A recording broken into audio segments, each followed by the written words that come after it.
Welcome to Power Your Profits podcast, your friendly guide in bringing your business revenue to the next level. Listen as host Dr. Susie Carter hears inspiring stories of success from her fellow entrepreneurs and transformational leaders. Prepare to make significant change to your strategies as they unravel the secrets of building multi-million-dollar businesses and the most effective tips on finance, marketing, and sales accountability. If you want to take your first steps towards explosive business growth, this podcast is for you. Without further ado, here is your host, Dr. Susie. Welcome to this episode of Power Your Profits podcast. I'm Susie Carter. I'm your host, and today's guest, I have James Miller.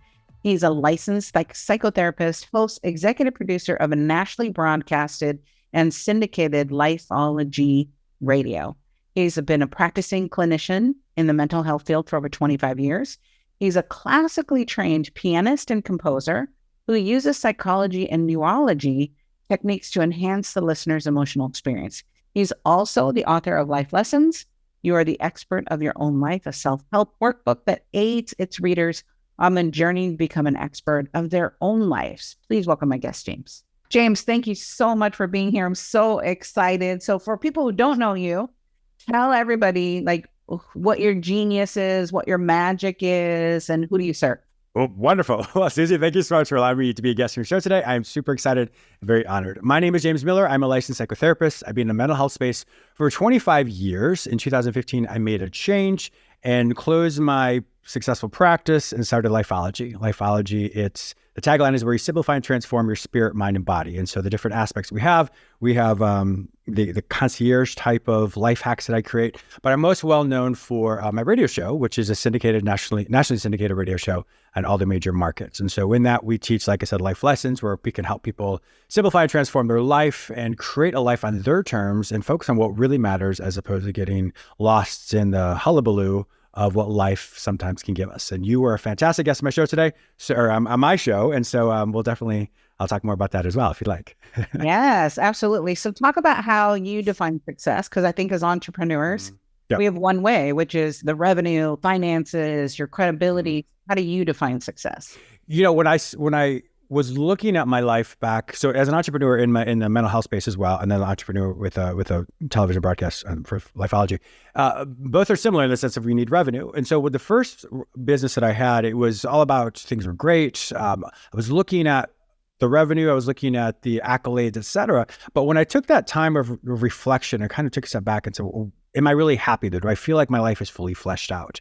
And so I realized it wasn't as fleshed out as I wanted it to be. And so in that, I really defined, if it were to look like this, what would it look like? And so I thought, I grew up on the water. I want to live on the water. I was in Washington, D.C., and it wasn't necessarily by the water. And I was like, well, I want something different. So I like I said, in 2015, I closed everything, had an idea of what I wanted to do. So for me, to answer the long-winded question, for me, success is measured by your quality of life. And so just because I can make a lot of money at times, sometimes I do, sometimes I don't. The difference is it depends on how is it going to affect my life. If the making more money allows me to level up in certain ways, by all means, I'll do it. But if it's causing me to give out more space and more time and more energy and effort, which in the long run is going to affect my own mental health, then I'm going to rethink that and think, just because I can do something doesn't mean that I should do something. So it's the re-identifying of what quality of life means specifically for me. And then I have the different metrics of what that looks like when it comes to my finances, when it comes to my relationships, when it comes to my spirituality. So all those different factors are important, but at the end of the day, it boils down to my quality of life. And so how are you measuring that? Like, what are the factors? Sure. We look at, sure. Right? So I love that, right? Because we look at every other factor, but wait, quality of life on here? Wait, what do you like? What? What I typically do is, so I talk about this in my book, Life Lessons, You Are the Expert in Your Life. And so a little plug there. But what I do is I talk about how to measure success. And so what I have people do is break down their life into as many components as they want. And so for me, I can talk about mine, but it's important for everyone to be very specific with them when intentional about their self. And so there's 9 of them, but I will break it down. I'll just give an example of like as many as you can think of. So we have my friendships, my my partnership, my health, my wellness, my finances, my retirement, my income, my vacation, my hobbies, my spirituality, my my nutrition. And so there's so many things that I break it down to. And so when I do that, then I'm like, okay, well, this is how I compartmentalize my life. And then on this graph that I create, so you put this on the horizontal line, on the vertical line, then we have tick marks between 1 and 10. 10 is the most fulfilled, the best quality of life I have. 1 is the least amount of that. And what the difference is, though, is when you do these types of things or this check-in for yourself, you want to look at what's the timestamp that I'm using. So for me, when I do it within a 3-month timestamp, because I look at it in quarters of the year. And so when I look at that, I say, well, what is my quality of life for each of these things? And so quality of life means, do I enjoy it? Am I able to do that? Am I able to be successful with it? So with each one of those things that I look at, then I measure them, I graph them out. And so it's a really good snapshot to say, wow, you're doing really well here. And actually, you're not doing so well here. And so what happened? So it gives me a really good framework to say, let me move the widgets, in other words, these categories in my life around to such a degree that they're all leveling up. And so when I do that for the 3 months, I can say, well, if I'm lower on this area and I don't really know what to do, well, if I know what to do on this area, let me raise that a little bit more, which then by proxy will then allow me to be more mindful of how to raise these other levels up as well. I love that. You're listening to another episode of Power Your Profits podcast. We'll be right back after a quick word from our sponsors. Are you tired of struggling to take your business to the next level? Power Your Profits is the game-changing book you've been waiting for. Dr. Susie Carter, creator of the Predictable Success Method, reveals her proven strategies for explosive growth. From daily operations to marketing systems, this comprehensive guide empowers you to achieve predictable revenue and profit growth. Don't miss out on this invaluable wisdom. Transform your business today. Find your copy at books.poweryourprofits.com.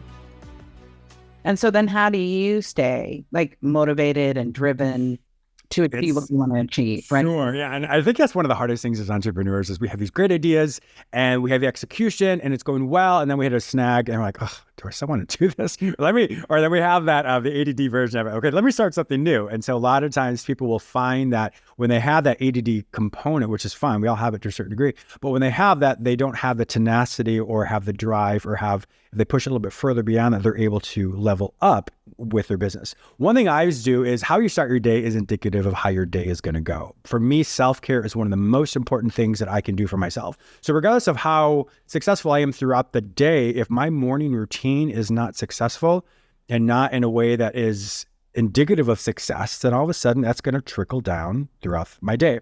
So if somebody wakes up in the morning and they're hitting the snooze button all the time, absolutely nothing wrong with that. If it works for you, it works for you. For me, it doesn't. So if I were to do something like that, that then starts my day of saying, well, 10 more minutes here, 10 more minutes there. So I reallocate my time so that once I have to be in a certain business or a certain schedule or appointment, if I'm already running late, then all of a sudden that I'm going to show up late. Maybe I'll show up on time, but I'm showing up late in my thinking, or I feel more rushed, or I don't feel more put together. And so it's important to look at how do you start your day. So for me, how I do it, this is just my version. Everyone has a different version.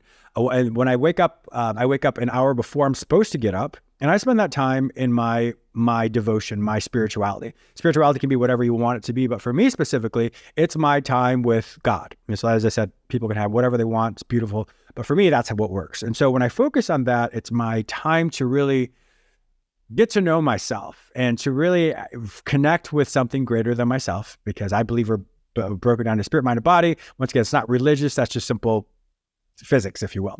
So when we think about it in that respect, I make sure that every part of my day has those three components worked out. So if I start out in my spirituality, then if I have time in the morning or in the evening, I will always work out every single day for my body. And then my mind is what I do throughout the day when I create my business or work on my business. So I think it's incredibly important for everybody to figure out how can they incorporate something in their life with those three components to really build that up. Because if we don't, we've all seen those bodybuilders at the gym who have the huge upper bodies and little chicken legs.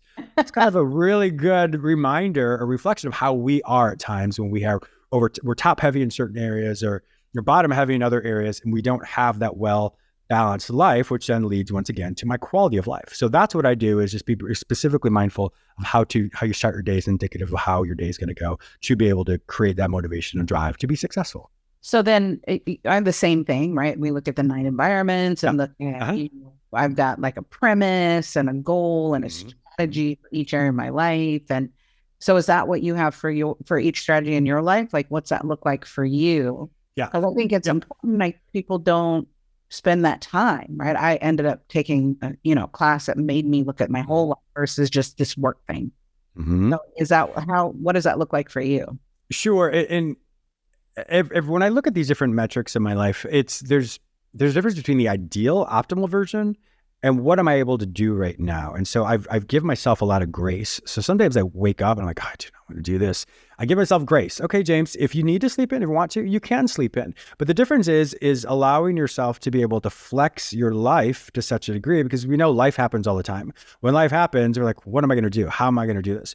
So it's learning how to give yourself grace and to flex things of saying, this is ideal. This is what I want to do every single day. If I'm not able to do that, what is more of a realistic? And so I live between the realistic and the optimal throughout my day. So therefore I still feel successful and push myself a little bit further, as opposed to being like, I just don't want to do this. One of my favorite quotes is, the last person in the race beats the person on the couch. And so it's important to really give yourself that grace, because every day is going to be different. So as long as I just do something that allows me to then move in to be successful in the other areas of my life. And so that's how I really quantify ideal versus realistic. I love that you just reiterate the grace, right? I think this year, it was the first year I've really given myself grace not to work all the time. Mm-hmm. I go, wait a minute, there's other things important. I did this whole exercise of what did I value? And the things that I valued, I wasn't spending time in them, right? I wasn't nurturing them. I did them, but it wasn't planned like work was planned. Yeah. I mean, it was like, yeah, I'll work out, but it wasn't in my schedule like everything around work. I'm like, oh, hello, McFly, right? It was happening, but it was this undue stress that you didn't need to have this undue stress, right? Well, it also has to do with your perspective at something. If something feels like work, it's going to be work. And so if we go into a situation thinking it's going to be difficult, well, then it's going to be difficult. We become what we think. And so if I'm thinking that I'm successful, or that I'm diligent, or I'm intelligent, those things I start to see myself that way. And so it's important that the premise of how you present yourself just before you start something is once again indicative of how that's going to go. So we can use that systemically in the morning, creates for my day, or we can do that from how I see myself just before I start something, allows me to then become that. So it's a greater version or a smaller version, but it all has to do with our thoughts. Psychology, we teach that whatever you think about determines what you feel determines what you do. And so my thoughts determine my confidence, my energy, and then my body actually activates that or actualizes that. So have you always been this way? It's interesting. I have, when I think about it, I was a very gregarious little boy. Like I remember I was in kindergarten and I was looking at my shadow and I told my little friend, oh my gosh, am I the shadow or the shadow me? And we had this real existential version and they're like, you're weird. And then they went off and ate glue. But for me, it was this whole aspect of this intrapersonal, intrapersonal aspect for myself. And so the recognition of why do I do what I do? And then, because we all have God-given gifts. And so that was one of mine is, can I explain why I do what I do? And can I explain what other people do? So with that, that's what I've learned throughout my 47 years of how to present and how to recognize what works for me. And then with all the people, 1,000 people I worked with, that translates to them as well. And so it's something to really be mindful of. Once again, everyone has a slightly different version of how it works. But when we're truly mindful of why do I do what I do? And what am I learning about myself right now? Everybody's able to level up in their own version. Right. So let's shift just a little bit. So think back at a time that you had a breakdown, a challenge. Many of them. Yeah. Like one that was one of those pivotal, life-changing moments. And what did you learn from it? Some people call it failures. I don't. Sure. It is opportunity to grow. So what would that be for you? I remember, so it was in 2000 when I decided that I wanted to change. It was 2012. And it was actually August 5th, 2012. In fact, I have a funny anniversary date that comes later we can talk about. So at this date, I was like, I want something different. So I ended a relationship. I was like, I changed, looked at all my friend groups and I was like, I just don't want this. I was kind of a quote socialite, which I hate that word, socialite in the DC area. And I was like, why? I mean, that's fine. Everyone's great, but why? What does this mean for me? And so once I ended that relationship, I revisited my friends and I just took that time to really focus on myself. And so in that moment, it was probably one of the most difficult things, because then you really have to decide, who are you? And so in that, when I pulled myself away and spent this time of quietude and stillness, I was surprised. So I had this whole other side of me. I'm a musician as well. I'm a composer. And so I hadn't composed in years. And so when I wrote, it felt like a breakdown for me, because it was, how did I get here? Beautiful life, but how did I get here? And that just doesn't feel fulfilled. So that moment, the day that I ended that relationship and kind of rethought everything, was a long drive back to my condo. I went to my piano and I sat down and I composed something that was probably one of the most beautiful compositions I've ever composed. And I just hit record because I was like, oh, let's see how bad this is going to be. But it was one of the most beautiful things. And from there, it just unlocked something to me that I hadn't really used in a long time. So I have, my albums as well that I do with that. But for me, it was that time of reflection of, who am I and why am I this way? Great aspects, but to what end? And so it's to really kind of parse those things out to say, what's the value in who I am, as opposed to the value of the extrinsic things? What's the value of the internal things? And so I kind of separated myself from a lot of things. And so it's funny, when I moved to Florida, where I currently live, I got rid of my fancy sports car, all these other things. So I arrived here and I was like, okay, I'm going to get rid of this. So I bought a car that I would never buy. It's a great car, but it did not define me. And it was hard. So it was more of an ego thing. I'm like, I can buy this beautiful Mercedes, or I can buy this other car. Once again, both cars are fine. I chose the other car. And so I would ride that car around. People were like, oh, I like your car. And I remember thinking, I can't stand this car. Nice car. Couldn't stand it because it didn't reflect me. But it was a whole exercise of saying, I don't care what the things that I have, it doesn't define me. So I was really cognizant of that. And it was an interesting time. And I was able to really decouple the accolades, material things, to really define who James is. And so that in 2012, when that happened, it was a huge awakening for me to be more real, more transparent, more authentic, more just truly who I'm supposed to be. And so it was a really powerful moment of a lot of reflection, a lot of introspection. And so from there, that's really been the foundation for who I am moving forward. Is regardless what platforms I'm on or what I do, I'm blessed, but that doesn't define who I am. Once we're off the camera here, do I do the same thing that I teach? And so that's something I try and practice that even more every single day. It's funny, everything I talk about on my shows and all that, I practice that. And if I don't do it, I'm mindful of like, well, James, you actually don't do this. And so I don't talk about it. I'm like, well, I don't do that, or I should do it. But it is interesting because we can only teach what we know. And after a while, if we don't practice it, that teaching doesn't seem authentic, or it's not authentic anymore. And then unfortunately that does translate to the audience, and the audience realizes that. And then, once again, then you have a come to Jesus moment, like, oh, what am I doing? So I prefer to just have a constant awareness of who I am and to build off of that, as opposed to having to have those dark moments that I put myself through because I just lost sight of who I am and where I want to go.